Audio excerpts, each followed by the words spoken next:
Assalamualaikum warahmatullahi wabarakatuh. Guys, ramai di TikTok nih video bahwasanya setelah debat kemarin ada capres yang merasa diserang atau merasa dizolimi kata pendukung-pendukungnya. Itu sebut saja, nggak usah ditutup-tutupi lah, Prabowo dari 02 kan gitu. Mimiknya kan mimik ingah-ingih atau mimik katanya mimik mau nangis gitu karena kalah dalam berdebat. Kemudian setelah pulang garang nih dia, garang ini Prabowo ini garang. Setelah pulang dia menyindir ada capres, ya itu untuk Anies lah, udah ketahuan kok. Katanya dibantu, ditolong, mukanya tebal, kemudian katanya menyerang dan tidak tahu terima kasih lah, mengibaratkan ada hewan aja ditolong ngerti atau ada rasa terima kasihnya. Itu pernyataan dari capres 02 yang mungkin dia merasa, bahasanya gini, Pak Prabowo merasa sakit hati gitu Pak ya, karena Anies nyalon sendiri kan, dulu Bapak usung di DKI, padahal itu sudah selesai tugasnya 5 tahun. Pak Prabowo yang terhormat, kalau bicara etika, wapres Anda itu nggak beretika, menabrak aturan dan mengkhianati PDI Perjuangan. Kalau mau bicara etika banyak, termasuk presiden sendiri dan juga anak-anaknya gitu loh. Itu kalau mau bicara etika. Sebenarnya dalam politik itu nggak perlu etika kok. Politik itu kepentingan kok. Siapa yang menang dia yang berkuasa kan gitu kalau politik. Terus lagi Pak Prabowo, tak kasih tahu ya, kalau bicara sakit hati, saya, keluarga saya, teman-teman saya sangat sakit hati sama Bapak. Karena saya 2 kali dukung Bapak yang berharap Anda itu mentalnya pejuang, tetapi ternyata pengecut. Kalau Anda berjuang, ketika kalah Anda tetap jadi oposisi, mengawasi pemerintahan, bertarung lagi kemudian. Saya setuju, saya akan dukung habis-habisan. Seperti dulu 2014 dan 2019 saya sampai ribut dengan teman-teman sendiri karena membela Bapak. Tapi setelah tahu perilaku Bapak seperti itu, tidak menunjukkan seorang yang jantan atau gentleman sebagai seorang petarung dalam politik, maka saya mundur, tidak mendukung Bapak. Bukan berarti benci dengan Bapak, tapi cara Bapak menghargai dengan pemilih-pemilih Bapak itu yang membuat saya tidak simpatik lagi. Jangan dianggap remeh Pak, suara rakyat. Terus terang, saya masih kecewa dengan Bapak gitu loh. Kalau Bapak dari dulu jadi oposisi, jadi petarung yang hebat, setiap ada kompetisi tampil, tapi bukan bergabung dengan pemenang berikutnya, saya akan tetap dukung Bapak habis-habisan. Tapi faktanya apa? Bapak bergabung kemudian berkata demi kemajuan dan keutuhan bangsa. Kalau kayak gitu Pak, nggak usah nyalon, salaman saja, berikan sama lawan politiknya gitu loh.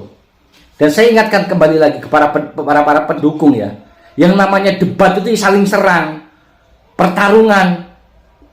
Itu debat. Kalau mau ngobrol asik-asik happy itu kopi darat sana di kafe, dengerin musik gitu loh. Akalnya dipakai, dukung monggo. Sebenarnya saya nggak terlalu peduli lah sekarang dengan politik seperti itu. Endingnya kalian juga nanti rangkul-rangkulan, peluk-pelukan, bagi-bagi jabatan. Udahlah, nggak usah bodohin rakyat lagi. Kasihan yang di bawah gontok-gontokan ribut, kasihan.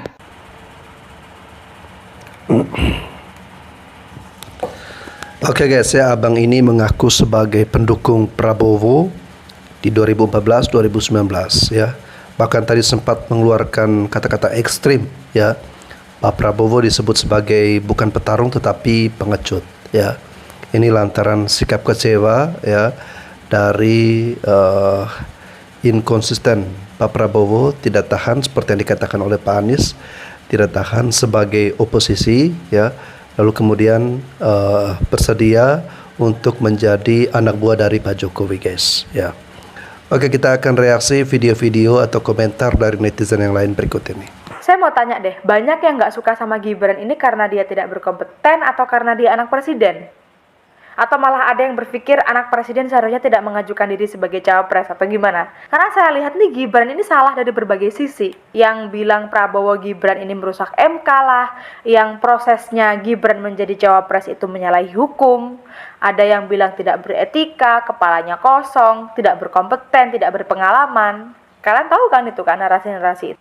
Tapi setelah saya cari tahu, ternyata prosesnya Gibran menjadi cawapres itu tidak melanggar hukum. Saya mendapatkan penjelasannya Bapak Ali Wongso Sinaga. Kalian cari tahu sendiri. Di situ Bapak Ali Wongso menjelaskan cara kerja MK. Ini saya catat ya, correct me if I'm wrong. Saya akan menjelaskan dengan bahasa yang paling mudah dipahami. Cara kerja MK itu bagaimana, pun termasuk juga bagaimana cara menilai prosesnya Gibran kemarin itu pantas atau tidak, benar atau tidak. Ini saya catat ya.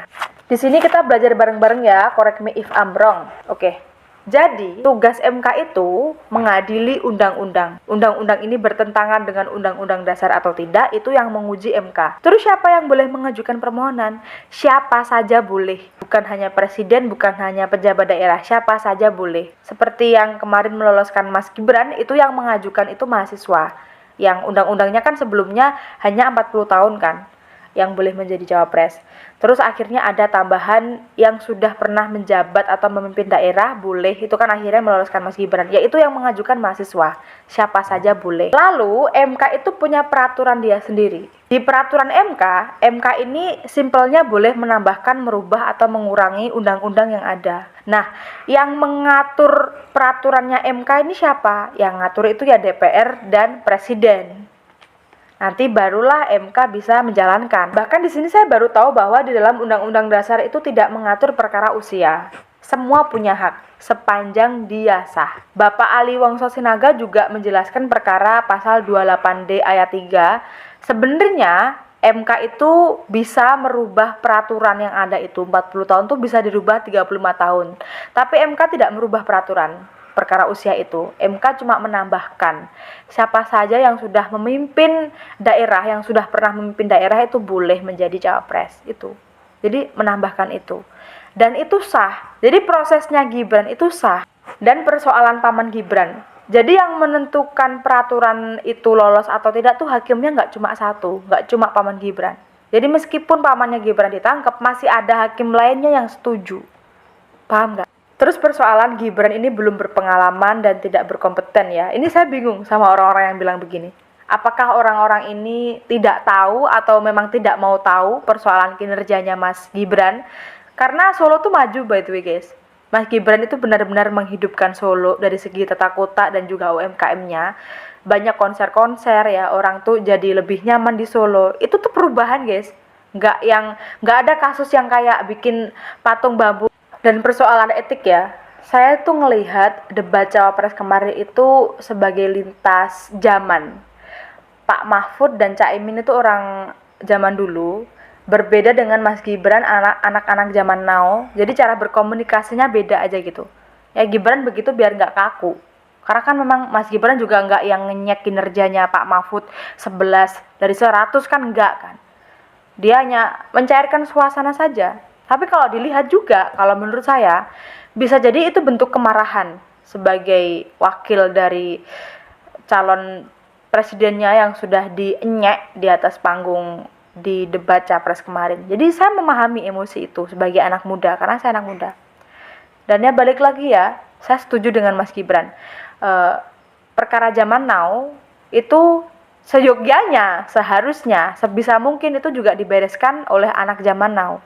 Solusinya juga dari anak zaman now gitu. Jadi izinkan anak muda untuk memimpin juga. Karena ya sebenarnya bangsa ini tergantung anak muda kan, bukan orang tua aja. Saya jadi bingung ya dengan statement Anda yang mengatakan bahwa yang selaku pemohon ya atau yang mengajukan atau menggugat syarat batas cawapres ini ya, menurut Anda itu adalah mahasiswa ya. Ini adalah salah satu upaya untuk membodohi atau mau mencuci otak kita semua guys ya. Yang jelas-jelas di situ ya yang mengajukan atau menggugat itu adalah pejabat dari bupati dari daerah Lampung ya. Lalu kemudian dengan beberapa koalisi partai dari yang mengusung Pak Prabowo Gibran saat ini ya. Salah satunya adalah PSI juga di situ ya. Lalu kemudian Mbak ini seakan-akan mau menggiring kita untuk menyalahkan mahasiswa bahwa yang meloloskan itu semua, yang mengajukan itu adalah mahasiswa. Lalu kemudian Anda bilang ya bahwa putusan-putusan dari MK oleh paman Gibran ini ya atau Paman Usman itu sudah melalui proses yang benar ya. Sekarang pertanyaannya, kalau semua itu sudah melalui proses yang benar ya, kenapa bisa ada sanksi dari MK? Seandainya mereka melakukan proses dengan benar, tidak mungkin dong ya. Logikanya tidak mungkin mereka akan mendapatkan sanksi ya. Tapi ini mereka mendapatkan sanksi melanggar kode etik ya. Artinya putusan-putusan tersebut melalui etika-etika yang tidak benar. Lalu kemudian Anda mengatakan bahwa sudah saatnya berikanlah anak muda ya untuk menjadi pemimpin ya bagi bangsa dan negara kita ini. Pertanyaannya, kenapa harus Gibran ya? Kenapa harus anaknya Pak Jokowi ya? Kenapa harus anak presiden? Kalau berbicara anak muda yang cerdas ya, Mas Seno Bagaskoro yang dari Jogja itu juga cerdas ya kan? Dan juga Raffi Ahmad itu juga kan anak muda, cerdas juga ya. Lalu ada anak-anak ribuan atau bahkan jutaan anak-anak muda Indonesia lainnya juga cerdas-cerdas ya. Pertanyaannya, kenapa harus si Gibran ini? Masih banyak anak-anak muda lain yang cerdas. Justru anak-anak muda yang cerdas, mereka paham, mereka tahu bahwa untuk menjadi pemimpin Anda harus berproses ya. Apalagi ingin menjadi presiden, Anda harus melewati tangga birokrasi. Minimal punya pengalaman dulu ya sebagai gubernur ataukah sebagai menteri ya. Ini Anda baru 2 tahun menjabat sebagai wali kota ya. Belum juga gubernur, tapi Anda langsung lompat ingin jadi pemimpin yang tertinggi ya. Pak Presiden Jokowi aja dulu ditanya oleh wartawan ya, dia sendiri mengatakan itu tidak masuk akal ya, itu tidak masuk logika ya. Belum berpengalaman kok dijadikan sebagai cawapres ya. Tetapi ketika sudah terjadi, sudah resmi, baru statement seperti itu dikaburkan atau tidak lagi digaungkan ya. Jadi gunakanlah otak Anda Mbak ya, gunakanlah rasionalitas Anda. Coba Anda bayangkan Mbak ya, seandainya ada anak muda nih jadi wali kota ya, baru 2 tahun ya, dia dikatakanlah punya prestasi yang banyak ya, lalu kemudian dia bukan anak presiden ya, apakah mungkin dia bisa menjadi wakil presiden? Jadi, saya mengajak Mbak ini sebagai seorang wanita, ayolah ya, untuk membuka mindset Anda, cerdas sedikit lah ya. Capek-capek kuliah komunikasi, malah pilih yang sukanya ngancam jurnalis dan media. Yang bener aja. Rugi dong. Capek-capek kuliah hukum, milihnya pelanggar konstitusi. Yang bener aja. Rugi dong. Capek kuliah farmasi, dukungnya yang nyuruh ibu hamil konsumsi asam sulfat. Yang bener aja. Rugi dong. Capek kuliah peternakan, dukungnya yang mau impor sapi 1,5 juta dari India. Yang bener aja. Rugi dong. Capek-capek kuliah teknik, dukungnya yang hilirisasi ugal-ugalan. Yang benar aja. Rugi dong. Kuliah psikologi, milihnya yang bilang depresi karena kurang gizi. Yang bener aja. Rugi dong. Kuliah pariwisata, tapi dukungnya yang naikin pajak hiburan 40-75%. Yang bener aja. Rugi dong. Kuliah ekonomi, pilihnya yang naikin pajak rakyat buat naikin gaji pejabat. Yang bener aja. Rugi dong. Oke gas, ngeremnya kapan? Maaf pak. Kenapa sih kamu buru-buru? Enggak pak, ini saya tadi habis ketemu masyarakat nanyain soal apa nih planning bapak untuk RT dan masyarakat sekitar pak, dalam waktu dekat pak. Makan siang gratis. Kalau misalkan untuk pendidikan masyarakat sekitar gimana pak? Kasih susu gratis. Masyarakat kita kan banyak yang nganggur nih pak. Kira-kira apa solusinya nih pak? Makan siang gratis dong. Orang kerja, orang sekolah, cari duit. Ujung-ujungnya buat apa? Makan. Nah itu tahu kamu. Gitu aja nggak tahu. Makan gratis adalah solusi bagi kita semua. Bocah kosong dong. Apa? Enggak pak, makanan saya kayaknya gosong deh. Saya masak dulu untuk makan gratis. Oke gas, ngeremnya kapan? Jangan suka bully orang.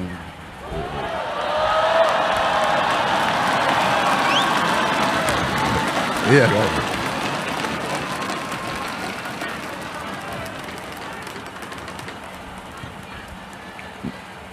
Mas Gibran suka diejek-ejek, Tapi malah kita lihat sendiri ya bagaimana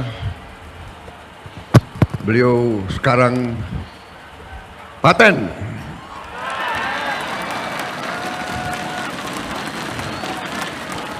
Paten nggak? Paten nggak pilihan gue?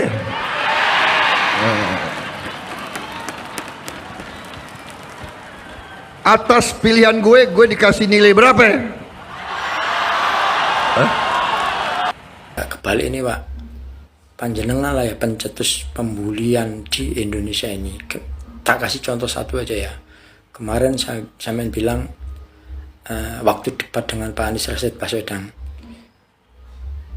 Pak Anies tanya masalah etik, saya bilang apa? Etik dasmu. Nah itu kan bentuk dari pencetus bulian Pak. Satu. Yang kedua, Pak Anies tanya tentang penguasaan lahan 320.000 hektar. Saya bilang apa? Orang yang tanya begitu orang pintar apa bodoh? Saya bilang orang bodoh. Itu kan termasuk buntut dari bulian terhadap Pak Anies Rashid Baswedan. Itu yang kedua. Pak, kalau orang-orang 01 dan 03 membuli, bukan membuli, ini fakta.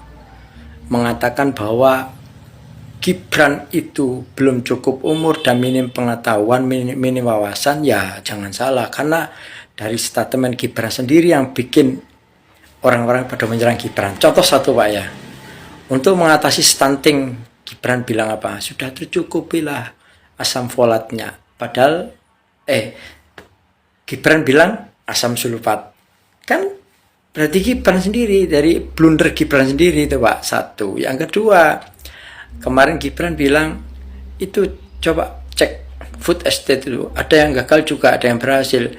Ya Allah Pak, lahan 600 hektar digundulin, terus nanam singkong, tumbuh jagung, itu suatu kegagalan Pak. Nanam singkong, tumbuh jagung, panen kayu. Kayunya sekarang kemana? 600 hektar itu bukan sedikit loh Pak. Ya, apa gitu bullying? Enggak, ini asli, real, fakta. Sampean bilang jangan suka membuli, tapi sampean 2019 dulu suka bully Pak Jokowi. Kami tidak butuh kartu-kartu, kami butuh kerja. Anak buah sampean juga bilang, Presiden plonga-plongo, klemar-klemar, krempeng. Coba pencetus bulian dari siapa? Dari sampean dan pendukung sampean gitu loh. Orangnya itu Pak, kalau bisa calon pemimpin itu harus satu kata, satu perbuatan ya. Saya tidak akan mendukung sampean Pak, jujur. Pilihan saya tetap gak lurus. Saya akan milih Pak Ganjar Pranowo dan Pak Mahfud MD. Salam Aras, salam NKRI Gamati. Assalamualaikum warahmatullahi wabarakatuh. Gaspol. Dulu Pak Prabowo dibully, diajar 2 orang, tidak ada yang ngomong etika. Nah, begitu dong Gus Miftah. Jadi Gus Miftah ini saya sangat sepakat, sangat setuju. Mending jadi tim sukses salah satu cawapres. Gus Miftah kalau ngobrol mengenai tim sukses cawapres salah satu dari paslon itu cocok. Nggak usah ngomong agama Gus. Kalau ngomong agama itu jenengan banyak salahnya. Ingat kan Gus? Waktu jenengan baca kitab Al-Kanasiyah, Kanisah yang artinya gereja, oleh Anda dibaca Kanasiyah. Itu kan kesorowan Gus. Kesorowan. Jadi saya sangat setuju Gus Miftah sekarang fokus ya kepada politik ya. Saling menyerang antara komentator-komentator dari paslon 1 dan 3. Itu cocok lah. Gus Miftah cocoknya di sana. Kalau baca kitab atau membahas fikih, itu saya memang kurang setuju Gus. Memang harus belajar lagi gitu loh Gus, harus banyak baca lagi sehingga tidak kayak dulu baca kitab sekali, jarang baca kitab, sekali baca kitab langsung rame satu Indonesia. Masa Kanisah dibaca Kanasiyah. Nah jadi ya itulah profesi jenengan itu bagusnya di sana Gus. Orasi jenengan bagusnya di dalam hal kepolitikan. Kalau ngomong agama, ngomong fikih, ngomong akidah, kayak kemarin ya Gus Miftah bilang kalau PKS itu semuanya Wahabi. Nah itu ya kurang pas lah Gus, kurang pas. Nanti ditantang baca kitab, memahami Alfiyah Imam Ibnu Malik, jenengan gak bisa. Oke siap, semangat Gus Miftah. Nih teman-teman ya, di sini ada pohon kelapa tingginya hampir 20 meter. Dan saya berjanji ini ya, pegang omongan saya. Untuk teman-teman yang mendengarkan omongan saya ini ya, pegang omongan saya ini ya. Coba lihat nih ya. Tuh, ini pohon ini paling tinggi di sini nih. Ada sekitar 20 meter itu. Nah, itu ya. Tuh, tinggi kan, pohon itu paling tinggi. Nah, pohon kelapa itu kan tinggi ya. Ini pegang omongan saya. Kalau seandainya Pak Prabowo nggak jadi presiden, ya, saya mau naik dari itu, dari atas saya mau terjun. Sumpah saya mau terjun. Pegang omongan saya. Aku jamin Mas Res 1000% Pak Prabowo itu jadi presiden. Ya, pegang omongan saya. Kalau nggak jadi presiden saya mau terjun dari atas itu. Pegang omongan saya. Hati-hati Pak, ya, jangan asal melontarkan kata-kata seperti itu, ya. Kita bersikap sewajarnya saja, ya. Sikap yang biasa-biasa saja, ya, tidak perlu harus Anda menantang diri Anda, ya, untuk panjat pohon kelapa terjun dari atas kalau Pak Prabowo tidak terpilih menjadi presiden, ya. Syukur-syukur kalau terpilih. Kalau Anda kan benaran tidak terpilih, apakah Bapak akan menyanggupi kata-kata Bapak ini, ya? Hati-hati, jangan asal membuat atau menantang pernyataan-pernyataan yang seperti ini, ya. Karena kata-kata itu adalah doa, ya. Artinya ketika Anda mengucapkan kata-kata seperti itu, ya, nanti akan berbalik kepada Anda, ya. Jadi alangkah bijaknya Bapak, semakin bertambah usia semakin bijak. Dengar nih alasan dia milih Prabowo ya, dengar baik-baik ya. Prabowo nomor 2. Oke, Prabowo nih katanya. Kenapa nih? Karena pertahanannya memang pertahanannya maksudnya memajukan negara. Majukan negara. Beliau sudah apa nih? Kan mereka sudah apa namanya? sudah menjadi bagian dari negara Indonesia. Termasuk dia sudah menjadi tentara. Sudah jadi apa nih? Otomatis dia sudah tahu apa-apa yang harus dijalankan. Misi nanti sampai kita capek-capek kerja keras nyari uang banting tulang, milih paslon yang mau menaikkan gaji pejabat daripada mensejahterakan rakyat. Rugi dong, sorry ya. Rugi dong, sorry ya. Capek-capek bikin UMKM yang disupport industri hilirisasi. Kirain belain rakyat. Mendingan gua pilih 03.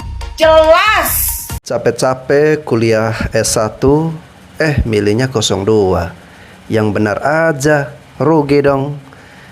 Ya, kalau Anda merasa diri Anda adalah sarjana, mempunyai pendidikan, ya, pilihlah capres menggunakan logika Anda, ilmu Anda yang sudah diajarkan, diberikan kepada Anda, ya.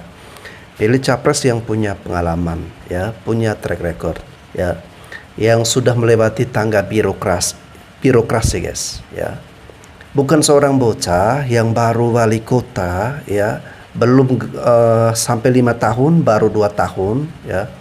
Lalu kemudian Anda percaya menjadi presiden ataupun wakil presiden, ya. Mau dikemanain negara kita, ya. Ini bukan negara yang dibuat atau dijadikan bahan lucu-lucuan atau mainan, ya. Tapi ini negara ini sakral, guys, ya. Ini martabat bangsa dan negara kita ini sangat dipertaruhkan untuk kehidupan kita dan juga anak cucu kita ke depan. Jangan salah menyerahkan kepada anak-anak yang belum berpengalaman, ya. Kalau sekedar anak muda yang cerdas, banyak anak muda yang cerdas, tetapi kenapa harus anak presiden, ya? Nggak apa-apa kalau anak presiden, silakan saja. Tetapi kalau dari saya ingin dia melewati proses, ya. Wali kota Solo 2 tahun itu belum cukup, ya. Paling tidak dia harus selesaikan sampai 5 tahun, ya. Setelah itu baru dia melangkah yang lebih tinggi lagi menjadi gubernur ataukah menjadi menteri, ya, ataukah masuk ke DPR RI, ya. Baru setelah itu dia bisa menjabat sebagai presiden ataupun wakil presiden. Tetapi kalau tidak mau berproses, mau yang instan-instan saja, mau yang tertinggi melalui proses atau mekanisme yang dibantu oleh keluarganya, oleh pamannya, ya. Nah, jangan sampai kita serahkan bangsa dan negara kita ini kepada mereka, ya. Negara kita ini bukan hanya milik dia, milik keluarganya dia, tapi ini milik kita semua rakyat Indonesia, milik kakek nenek moyang kita, para pahlawan-pahlawan kita yang dulu juga berjuang merebut kemerdekaan dari tangan penjajah, mempersembahkan hadiah kemerdekaan bagi kita semua, ya. percayakan bangsa dan negara kita ini ke tangan-tangan yang tepat, ke orang-orang yang tepat guys, orang-orang yang punya kapasitas dan integritas. Saya Bastian Sebo, sampai jumpa lagi.